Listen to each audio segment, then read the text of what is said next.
السلام عليكم ست. وعليكم السلام، تفضل عيني بيش اخدمك؟ ست فدوى العين، كانوا جاي على التعيين قالوا فاتحين تعيينات وهاي كلها كامله اوراقي. دقيقة بس خل اخابر. الو شلونك عيني؟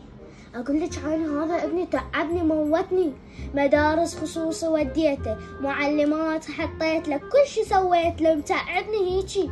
لك ما ادري ايش بيه صاير لوقي، متعبني حيل متعبني. ست فدوى العينك يا ظافر الله يخليك بشوف لي الاوراق. بس اصبر ايش بيك مستعجل جا خابر. اقول لك ايش طبختي اليوم؟ يا بانيه انا ما طبخت بانيه، طبخت منو ماركة فاصولية اهلي يحبوها. اي احمد والدي صبي لنا نفر. فدوى العينك كملينا خل اروح. بس اوف حبيبتي بعدين. شو بدي اجيب؟ خبصتني؟ اي والله فدوى العينك بس كمليني اياها. روحك ما كاملة، هات روح جيب صح الصدور وتعال كملها. انا بس اريد اعرف سوالف البيت تجون هنا تحشون بيها ليش؟ ديك الاوراق كامله، الله لا يوفقك. ايش في هاد؟ دروح ذي شفتي شلون قام والله. الله يساعدك حبيبي، بس رايد عصير فدوى العينك. صارت الدنيا يا اخوي. تفضل اخوي حبيبي.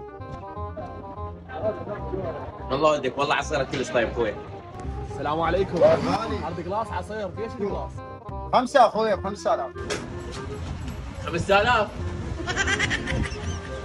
يعني اني ادز لك اكثر من مره احضار ولي امر وانت ما تجي. انا البارحه يلا وصل الخبر وهاي جيتك اليوم. خير شكو؟ ابنك جاي يسوي مشاكل. شو مسوي الولد؟ احسب وياي.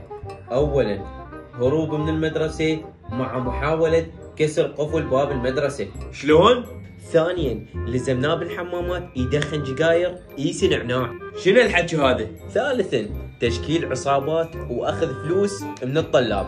هاي جاي تحكي استاذ. رابعا ابنك فاتح لايف بنص الدرس ويقول للاستاذ كبس لي. كل هذا مسويه ابني؟ يا الولد. اي حبيبي هذا اللي مسويه ابنك. ابني سيوفي نرجع للبيت راح احكي كل شيء لماما. زين لو لا؟ وهذا اللي قدرت عليه. امشي اطلع برا.